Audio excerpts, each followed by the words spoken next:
to Innovating Leadership, Co-Creating Our Future. I'm your host, Maureen Metcalf, founder and CEO of the Innovative Leadership Institute, where we help leaders be future ready. Today, I'm joined by Helle Bank Jorgensen, a global board effectiveness pioneer and global managing director of Board Intelligence, a leading voice helping executives and directors elevate their governance in a rapidly changing world. Helle's just returned from the 2026 World Economic Forum in Davos, where global leaders gather to discuss the most pressing issues in our world. Helle, welcome back. Thank you so much. It's good to be back and relax a little bit after Davos. So this, I understand, was a bit of a different Davos than in the past. So let's start with what was different, and then we'll go into global risks. There was fear in the air, right? In the first couple of days, this fear of what is going to happen on a geopolitical basis, what is going to happen with trade, what is going to happen with perhaps not so much out in the open in terms of nature and climate, but still underlying what are all of these issues that is being discussed, and what does that mean for the individual companies, but also the individual countries. Think about this as a place where you have all countries represented, as well as many of the biggest companies in the world. Companies that are not only in one country, but are global and are also in that sense trying to figure out how should they deal with all the uncertainty? How should they deal in a world that is more turbulent that I think we have seen in many years? With that as the backdrop, you were involved with the global risk discussion. Can you tell us a little bit about that? Sure. And I should say the global risk report from the World Economic Forum came out a few days ahead of those starting. That's normal. What happens in terms of the risk report is that it's not, of course, produced a week before. We are getting asked, I was asked a few months in advance, how did I look at the risk? And you're getting all of these risk into different categories, being that environmental, climate, geopolitical, economic, etc. I'm part of the World Economic Forum Future Council for Climate and Nature Governance. And there we met all the different future councils late last year and discussed and looked as a simulation of what would happen if this and this. So we asked everyone there to say, okay, how would you rate these different risks up against each other? And then said, okay, now this has happened, now this has happened. Now we in 2035. People were then saying, poof, it looks like we are now fighting over clean water, over food. Not a pretty world. Let's just be honest. It was like a few laughs in the room, that kind of laughs. I don't really know what to say about this. And there was this young man in the room, and I walked over to him and I said, how old will you be in 2035? And he looked at me and he said, I'll be 35. This is my world that you are discussing. I can also feel it now. You get the goosebumps. And I think especially when you start looking at these risk reports, we have the same every year. What are the short-term risks? What are the long-term risks? The long-term risk seems to be the same. Climate, nature issues. Mm-hmm. But the thing is that we have been saying that for a long time. So that 10-year long-term is getting closer and closer. I think we have so much that is hitting us at the moment, and I don't blame any board members for saying we have AI, we have geopolitical issues, we have that trade, I don't know where to put that, but everything, supply chain issues. And then we have something that we can see is really going to also hit us, but it's harder to deal with, climate, nature issues right now. So therefore, it perhaps not get the same as the other risks. So you on the top, you have geoeconomic confrontation, you have misinformation, disinformation, societal polarization, And then actually as a short-term risk, you do have extreme weather events.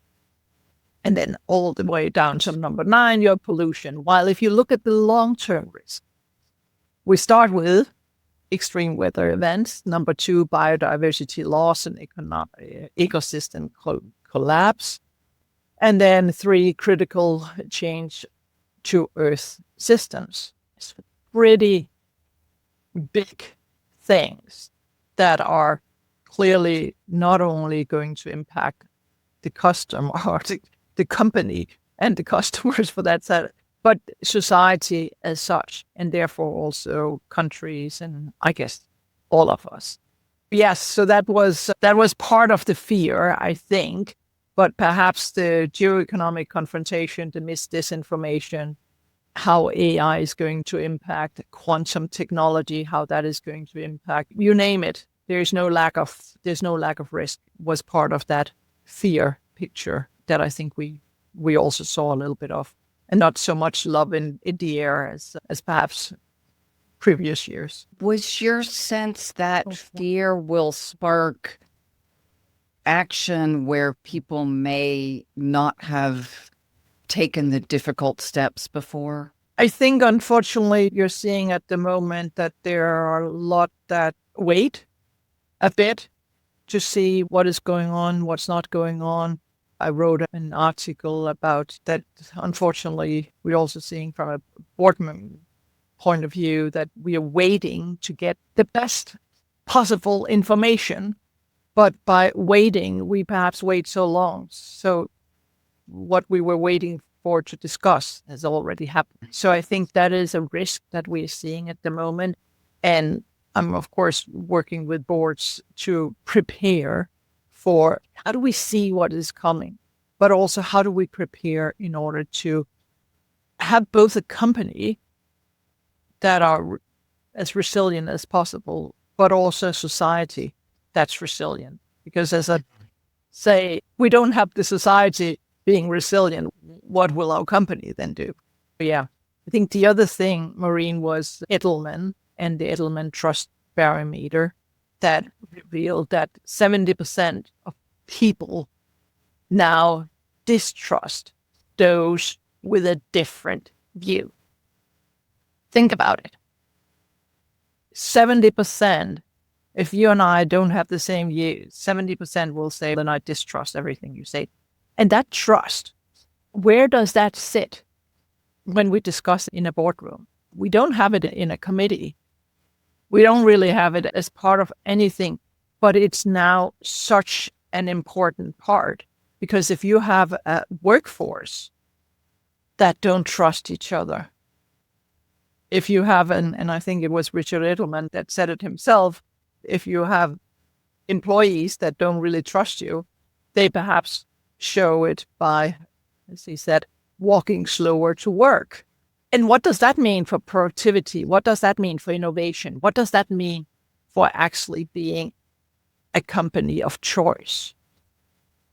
So I think we are really seeing something, this insulation that unfortunately is happening at the moment, that is not going to be easy for companies, especially global companies, to tackle.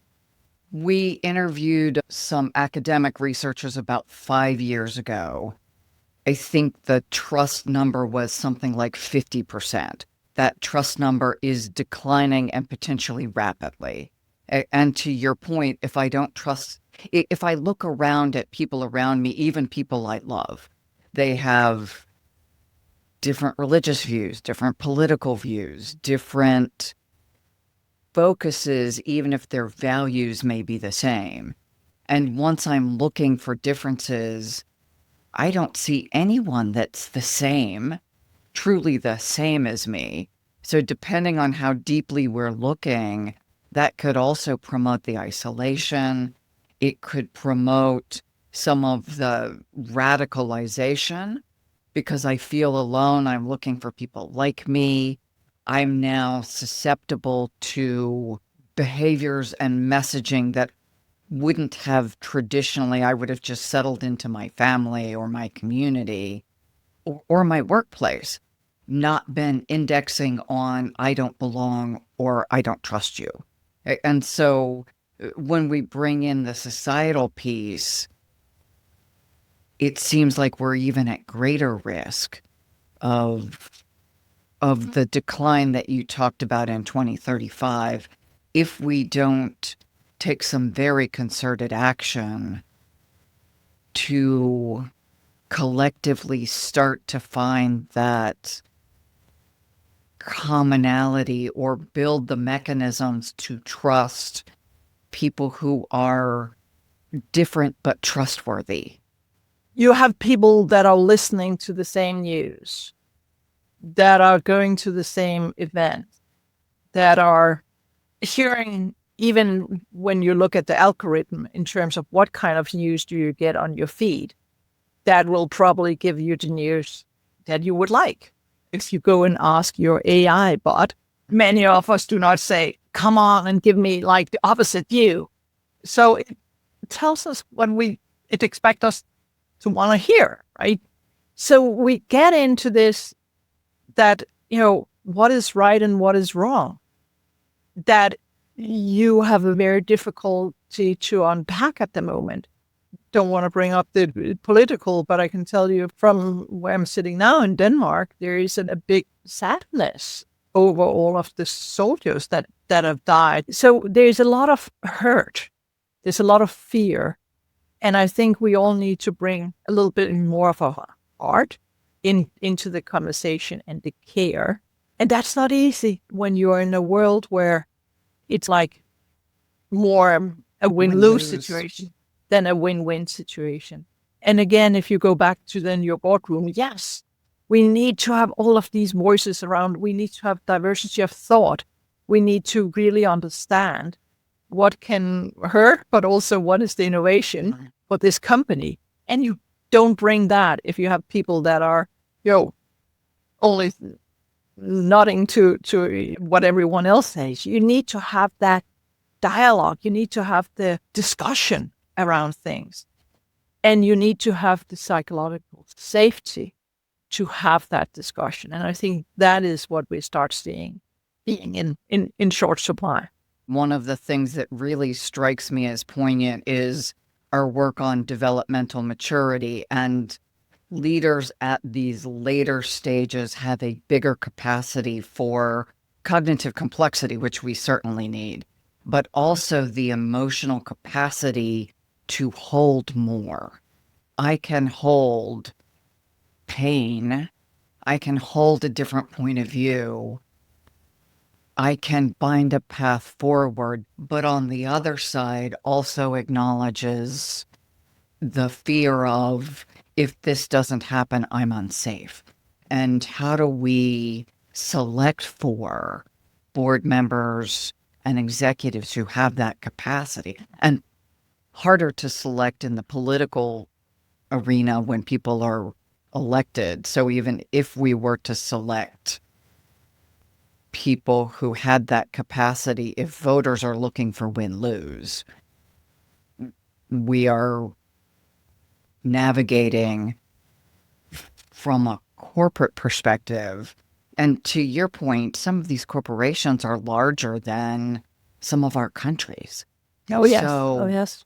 Our political leaders are the center of the news cycle, but our corporate leaders may in fact have, on some levels, more power to influence, and they're thinking longer time horizon, because our political leaders are subject to delivering during their elected term, where our corporations, one would hope our board members are looking at longer term. That is your fiduciary duty. So it used also to be the CEO. It seems the time span of a CEO is also being shortened a lot. So yes, it is when we start looking at the board members and having that duty of care, all of those things. And I think back to your point on, if we're not on the same page, all of us, we actually, as what I, in an earlier article said, is the pinball machine, a world where we have the matrix, right? So every time that little ball hits something, it's like you're in a new world. And I think one thing that does not seem to listen to anything what we're saying or get any of our news is Mother Nature. And it seems like Mother Nature is continuing to decide that there are a few invoices that we have to pay. And unfortunately, it looks like those invoices are getting more and more expensive. We are seeing, I'm working with companies and seeing from an insurance point of view, what does that mean? If you suddenly can't get insurance anymore, if the premium goes up a lot, what impact is that going to have on the companies? So that's why when I work with board directors, when I work with also CEOs and the management team, you can see that there is a full understanding of how do we start embedding all of these things into our cadence of board work? How do we ensure that we are not only looking backwards, but we are actually looking forwards? How do we ensure that we are as effective as possible as a board to make the right decisions without having all the information we would like to have? And that's not easy. So I think we're seeing that. I see it when I do board assessments and board evaluations. I see it when we upskill and train boards, really having that eagerness to get the insight, get the foresight in order to make informed decisions. And as you probably have heard me say before, it's hard to make informed decisions if you're not informed.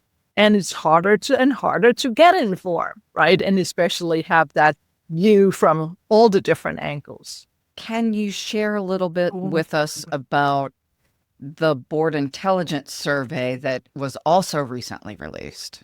So board intelligence that we, competent boards, now part of, working with 100,000 of board directors, and both in terms of board technology and board advisory. And what we do is we also do these surveys where we ask board members, also those we don't work with, in terms of the value that they believe that they are giving to the companies where they serve.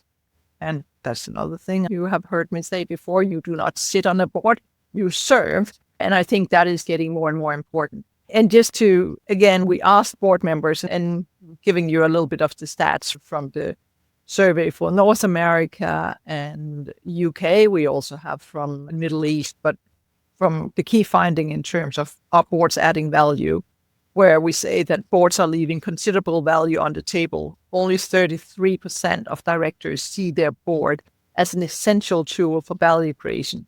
17% say it adds little or no value, and 50% say their board could do better.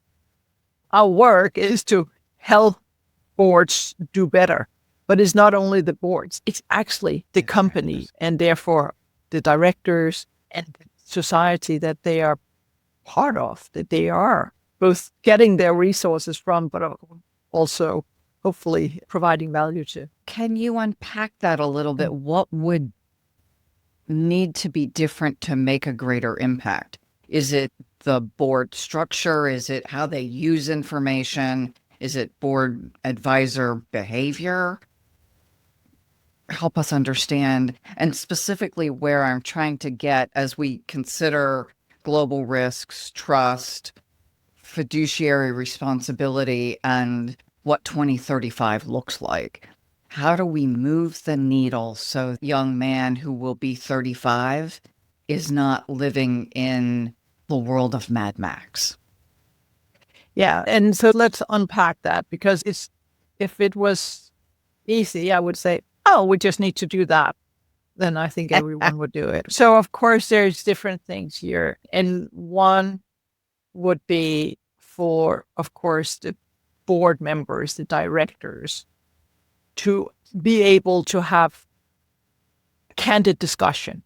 You can only have that if you also have information. So that's why when I say we out there and helping boards get to the same level of insight and foresight. So that's part of it. That's like to ensure that we all have are upskilled. The other thing is, of course, that management knows much more than the board. And the board and the directors get information from management. Time to time, and I think that's also in our survey, director says, we're getting so much information and we can't find why are we getting this information? What is it that's exactly the issue? So that's where we go in and work with some of those boards in terms of their board papers. And a report writer help actually management get better at writing reports so that the directors get a report where they know exactly what it is that they should look at, know exactly what are the, not only the information, but actually the insight they're looking for. Mm-hmm. And also have the tools, and you'll be happy to know that it's also fueled by AI, in terms of what is missing. Is this paper looking more backwards? Is this paper looking forward? What's really missing? So that's part of it. And clearly, with the time that board members use of read board papers, if you can reduce that and also have a better conversation around the boardroom table, because you actually understand what's in the papers, you understand what you're looking for, and everyone has a level of understanding of the subject. And I always would say there's no stupid questions, but lately I will say that there are questions that perhaps should not have been asked in the boardroom, but should have been understood ahead of time. So that's part of it. The other thing I think we need to start looking at is also should be on the agenda. Compliance is a thing, of course, that we need to tick mark and make sure that compliance is in place. But I think that we are seeing way too many organizations that are starting with that instead of starting on looking into strategy, but also what are the impact of everything, and are we prepared? Luck favored the prepared. And if you're not understanding what is coming at you, there's a chance that luck will not favor you. I see a lot of kind of helping boards basically say, okay, what should be on the agenda and how should we also structure the agenda in a way that ensure we are as effective as possible. Then, of course, you can say that dynamic that we have in the boardroom as a start, you need the psychological safety. You need to have the right people around the board. You need to have like the right questions being asked. I think it was Chad Holliday that said, as part of my book, The Future Boardroom, you can only ask 2 or 3 questions as a director in every meeting. They'll be good questions. And I think you ought to have that level of sophistication in the boardroom to ask the good questions. But you also need the chair. And you need the chair to be what I call a wise chair, with W. So we really have everyone in the boardroom contributing, but also making sure that we not talk, but actually get to a solution. There are many more issues, and I would wish that I could say, here is the silver bullet, and let's get all board members and boards out there just to be as effective as possible. But there's a lot of different things, and I see it every time I do board assessments and board evaluations, that there's like all of these different areas that we need to keep up to pace. A newer area is AI, and just the fact of how do we ensure that we have the guardrails, but also ensure that we have the innovation. Board Intelligence just had the board chair summit. It was all under Chatham House rules, but I can say that there was one of them was saying all organizations have constant decay. The question is, how much innovation do you have? Right? So if you look at it, if it's constant decay and you don't have innovation, you're in a bad spot. So innovation does not always go hand in hand with AI, but clearly if you don't, as an organization right now, have figured out how do you put the guardrails, but also how do you leverage? You might either be a big risk or, out of the game. So that's where then, or keep on going on this one, but AI directors, where we now see you have AI bots as directors. And where I keep saying you need to be the master, not the servant.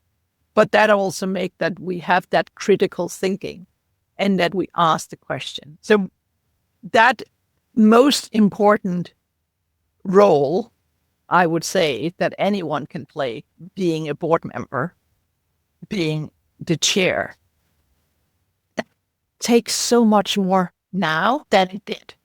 Things are coming at directors 24/7. They can't just say, oh, let's discuss this at the next board meeting.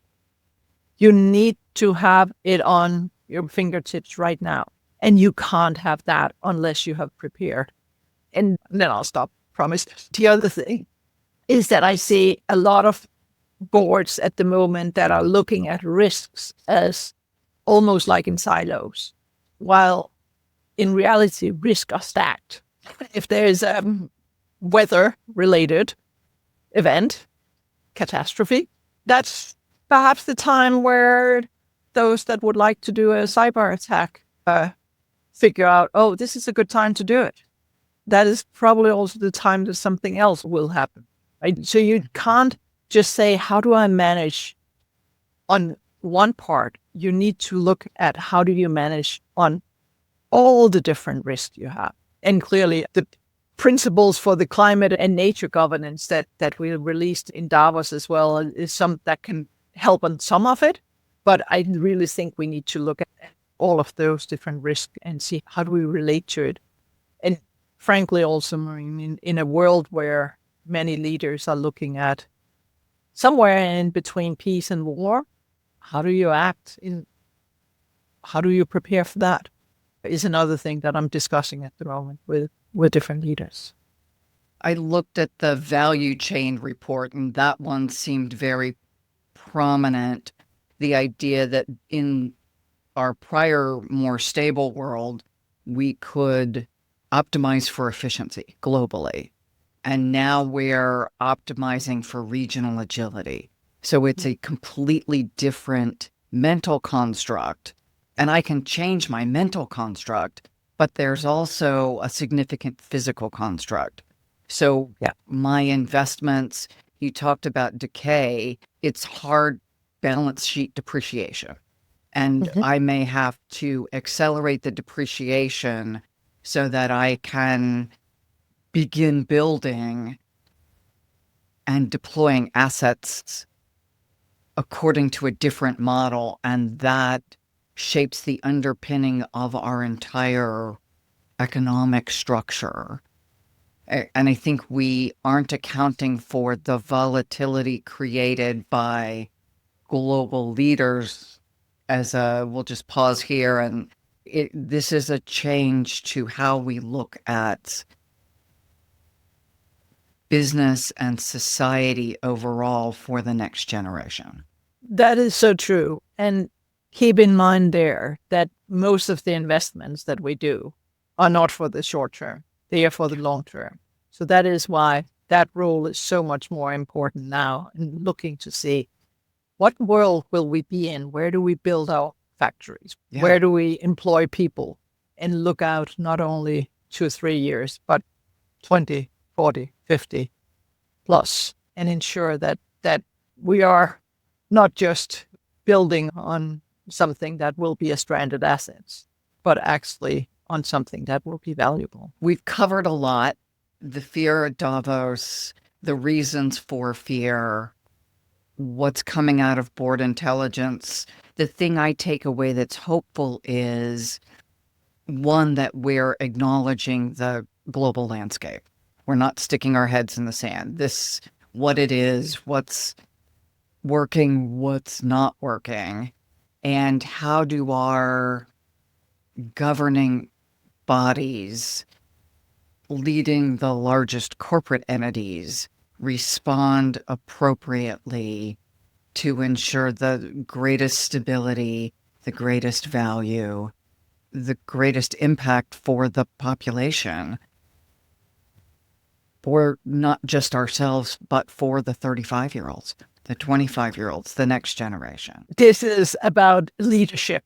And now is the time for leaders to lead, and lead with their heart and, of course, their head, but definitely with the heart, and care for the world out there as well as their company. Thank you, Helle, for your life's work in contributing to the World Economic Forum, for creating competent boards, for joining Board Intelligence, and for helping all of us have more insight and foresight as we do our work.